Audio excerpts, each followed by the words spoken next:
From the Digital Center at Hawaii News Now, we get a chance to talk story with Paula Akana. Yay! Good morning. Aloha kakahiaka. Aloha koa, aloha kako.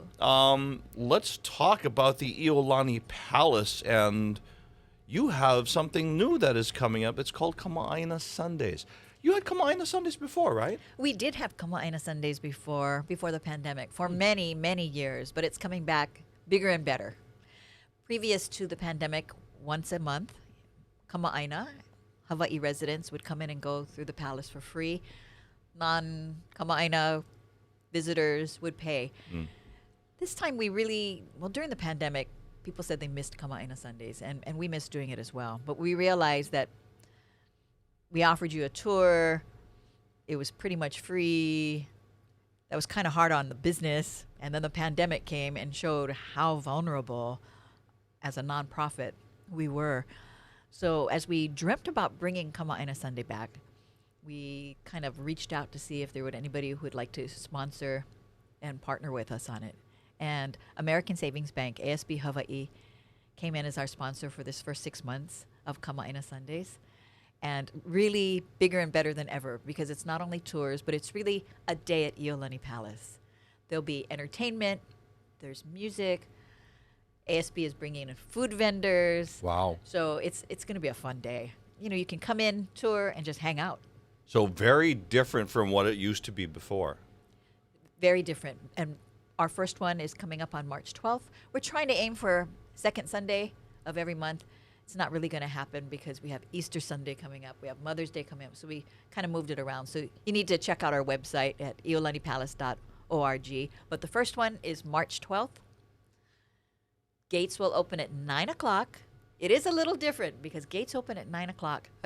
Gates open at 8:30.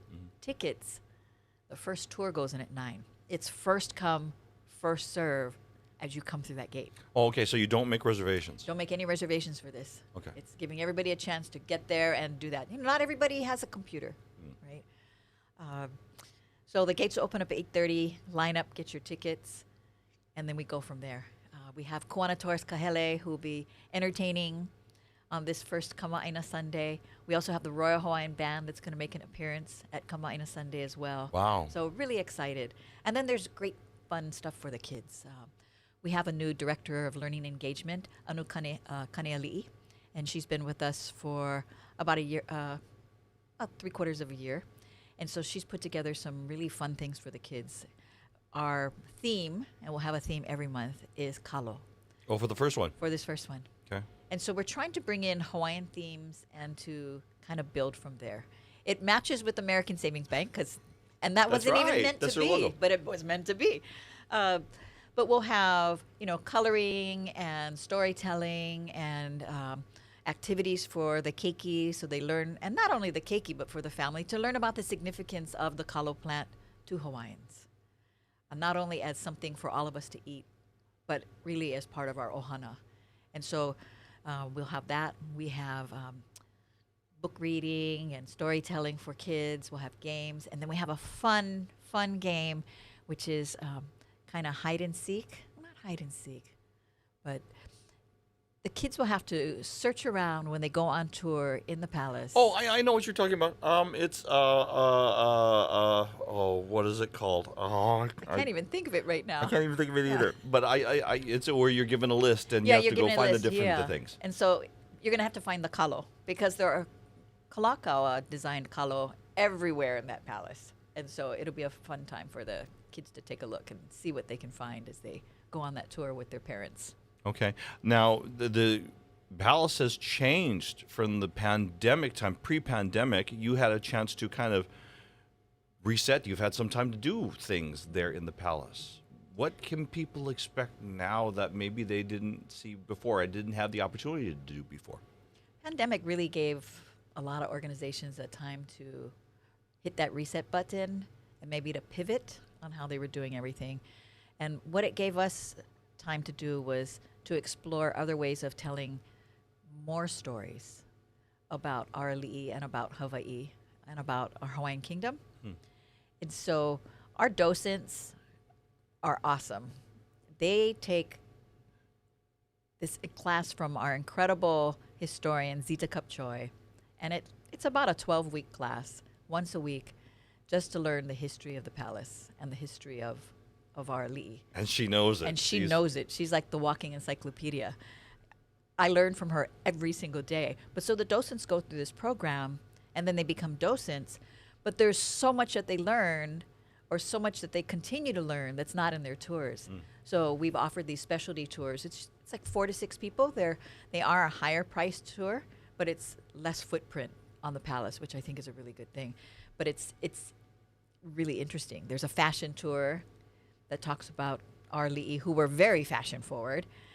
There's one that's a Chamberlain's tour. There's a white glove tour that takes you with the historians and then takes you upstairs to the attic where some things are stored. And you don a white glove to actually take a look at something.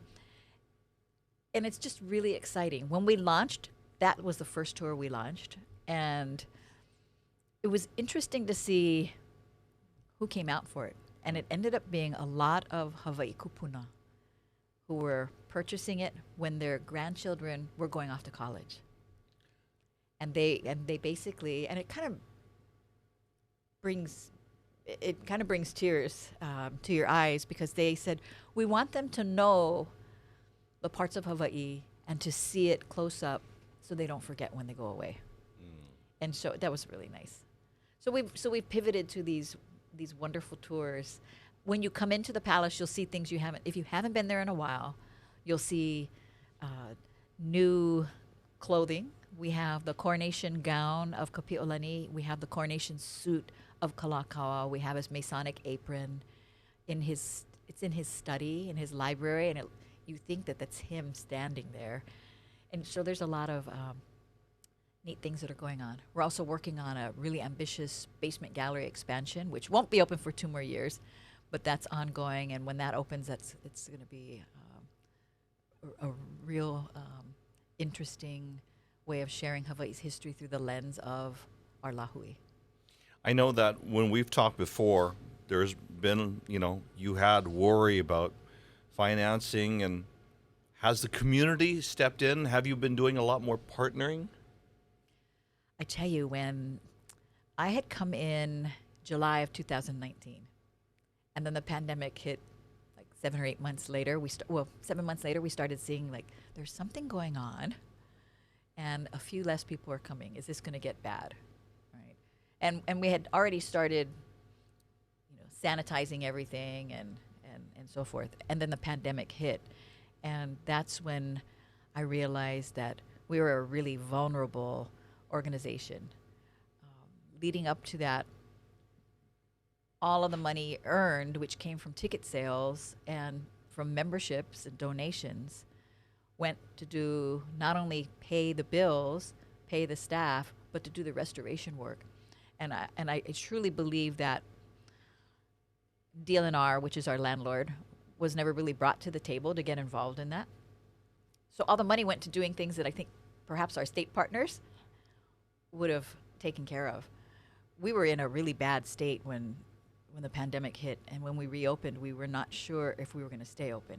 Because with museums, and some people have a hard time understanding this, because of the precious objects that are in there, you've got to keep that air conditioning running 24/7. You've got to make sure the temperature and humidity is correct. And that costs a lot, and you have to continue to secure it. You have to continue to have your security guards. You have to continue to have all your curatorial and housekeeping people to keep an eye on everything, to clean everything. So it's like your business never really stops, even though business stopped. And so, we did a kahea to the community, and the community saved us. When we reopened, they came out in droves, and they've continued to come. They've continued to become partners with us, to become friends of Iolani Palace. We've got money from the state legislature. Yay! The check is on its way. Good.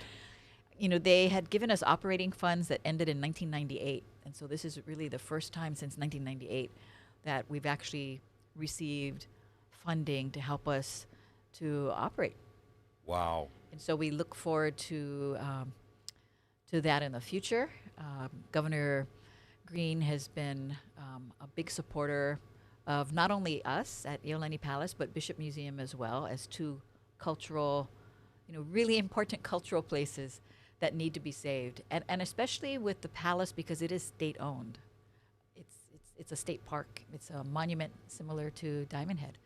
And so he's been really supportive. And so we are hoping that funding continues. Okay. Now, let's go back to Aina Sundays. First one coming up here is March 12th. Mm-hmm. People don't have to make reservations, but the gates do open at 8:30. Gates open at 8:30. There's no parking on the grounds of the palace because we kind of want it to be nice and safe for the families to walk around and not worry about vehicular traffic. There is on-street parking. Ali'i Park Place, which is right on Alakia. It's on that corner. Very gracious. They're going to be open on Kama'aina Sundays for us, specifically on Kama'aina Sundays. So you can line up at that gate. It'll open up at 8:30. Come right in, line up to get your tickets, and then go from there. It's audio tours that we're offering, and they're offered in 7 languages, including Olelo Hawaii. Yay! Yay! So we just want to see our Hawaii people have a day. For more information, website is www.iolanipalace.org. On behalf of everybody that has come through and has not come through, on behalf of our Lahui, thank you for taking care of our Iolani Palace and finding ways to move it forward. And thank you for taking care of it through the pandemic. Ole Pilikia, because that's the kuleana. That's just part of our kuleana, to take care of this very, very precious wahipana, so that it's here for our great-grandchildren, right? We want it further than that. We want it for generations and generations to come. So, thanks, Billy. Good job.